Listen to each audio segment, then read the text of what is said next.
بسم اللہ الرحمن الرحیم۔ السلام علیکم۔ کیا قرآن کو ترجمے کے بغیر صرف عربی متن پڑھنے سے بھی مکمل ثواب ملتا ہے؟ آپشن ہے پورا ملتا ہے، نہیں ملتا ہے، آدھا ملتا ہے یا معلوم نہیں۔ جواب: قرآن کو ترجمے کے بغیر پڑھنے سے بھی پورا ثواب ملتا ہے۔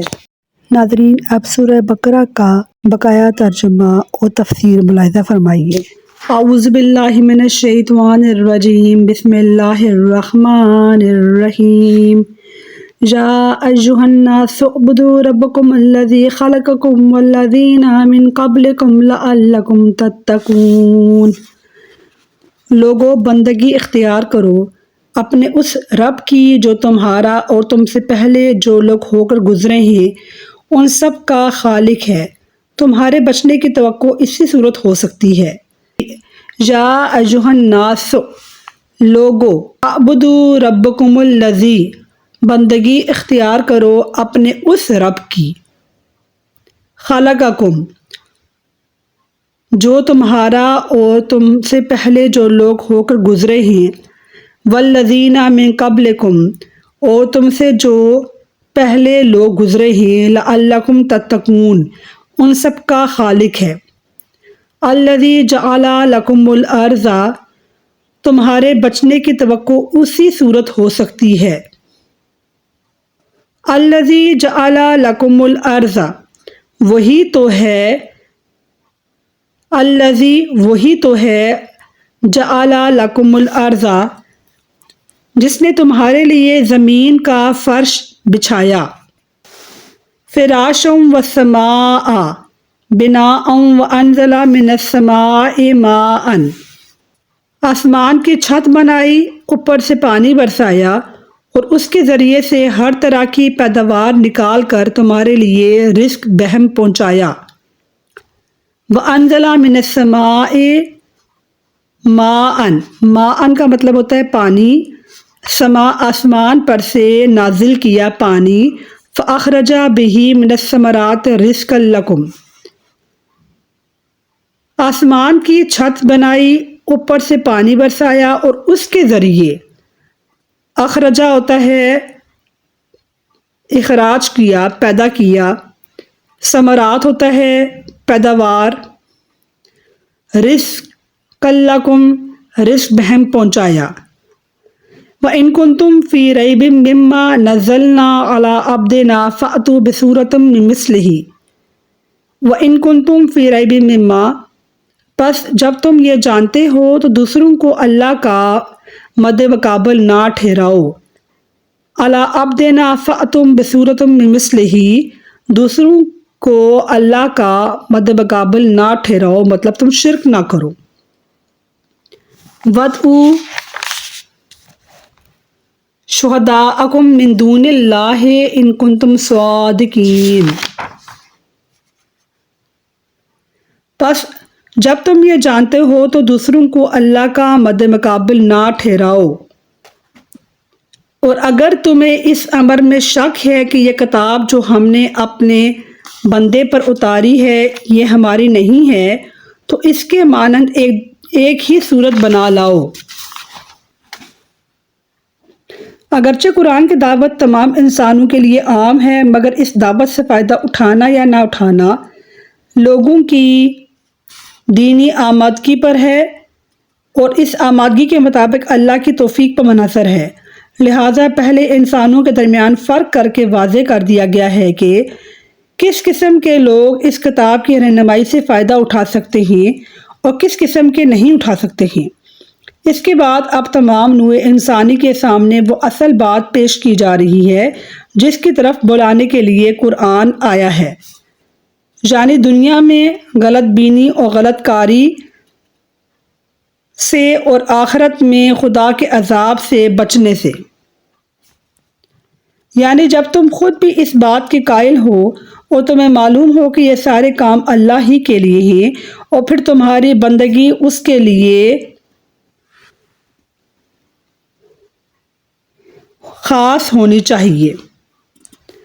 دوسرا، کون اس کا حقدار ہو سکتا ہے؟ تم اس کی بندگی بجا لاؤ، دوسروں کو اللہ کا مد مقابل ٹھہرانے سے مراد یہ ہے کہ بندگی اور عبادت کے مختلف اقسام میں کسی قسم کا رویہ خدا کے سوا دوسروں کے ساتھ برتا جائے۔ آگے چل کر خود قرآن ہی سے تفصیل کے ساتھ معلوم ہو جائے گا کہ عبادت کی وہ اقسام کون کون سی ہیں جنہیں صرف اللہ کے لیے مخصوص ہونا چاہیے اور جن میں دوسروں کو شریک ٹھہرانا شرک ہے، جسے روکنے کے لیے قرآن مجید آیا ہے۔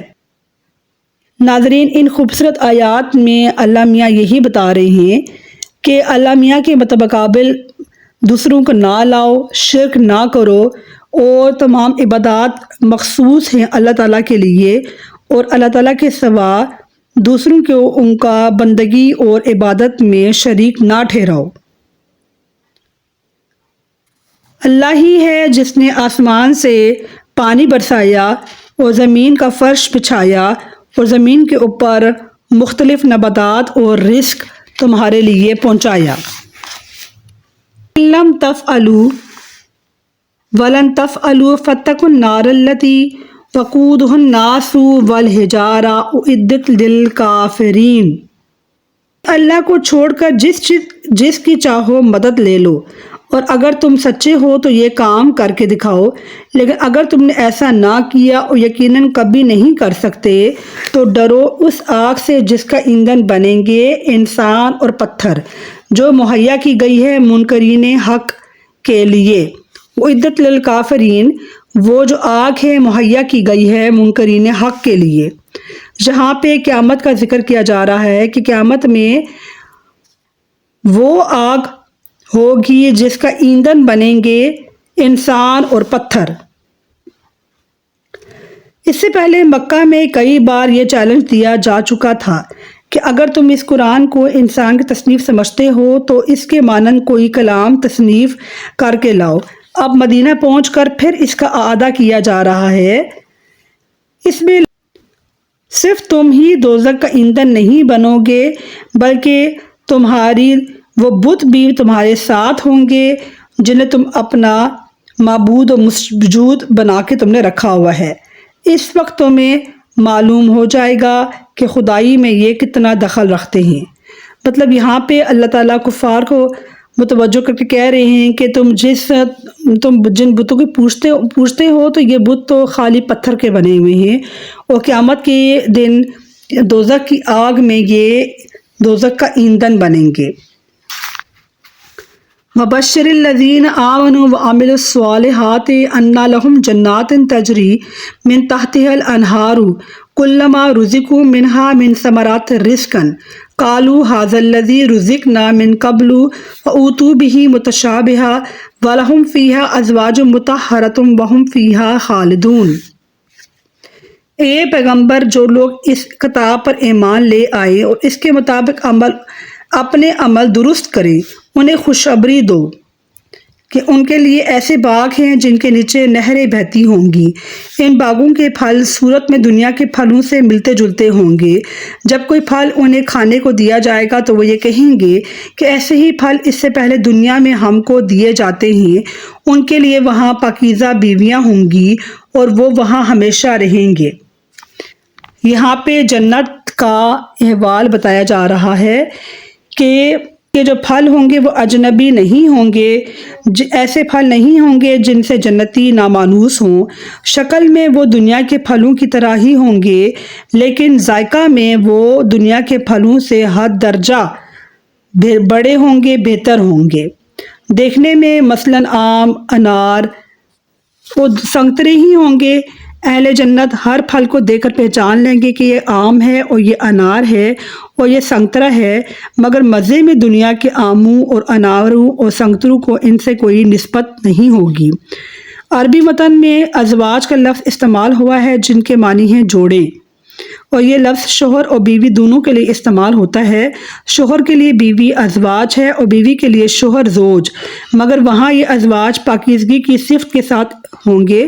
اگر دنیا میں کوئی مرد نیک ہے اور اس کی بیوی نیک نہیں ہے تو آخرت میں ان کا رشتہ کٹ جائے گا اور اس نیک مرد کو دوسری نیک بیوی دے دی جائے گی۔ اگر یہاں کوئی عورت نیک ہے اور اس کا شوہر بد ہو تو وہاں وہ اس برے شوہر کی صحبت سے خلاصی پائے گی، اور کوئی نیک مرد اس کا شریک زندگی بنا دیا جائے گا۔ اور اگر یہاں کوئی شوہر اور بیوی دونوں نیک ہیں تو وہاں ان کا یہی رشتہ ابدی و سرمدی ہو جائے گا۔ مطلب دنیا میں جو نیک مرد ہیں اور ان کی نیک بیویاں ہوں گی تو قیامت کے دن ان کو وہی نیک مرد اور بیوی آپس میں جوڑا بنیں گے۔ لیکن دنیا میں اگر کسی عورت کا مرد آخرت میں جا کے دوزخ کی آگ میں جل رہا ہو تو اس عورت کو کوئی اور مرد نیک شوہر کے طور پہ ملے گا۔ ایسے ہی بیویوں کے ساتھ بھی یہی ہوگا۔ صدق اللہ العظیم، جزاک اللہ۔ میری اگلی ویڈیو میں سورہ البقرہ کی مزید اگلی آیات کا ترجمہ اور تفسیر ملاحظہ فرمائیے گا۔ میرے چینل کو سبسکرائب کیجیے اور میرے ویڈیو کو لائک کیجیے، کمنٹ کیجیے اور شیئر کیجیے۔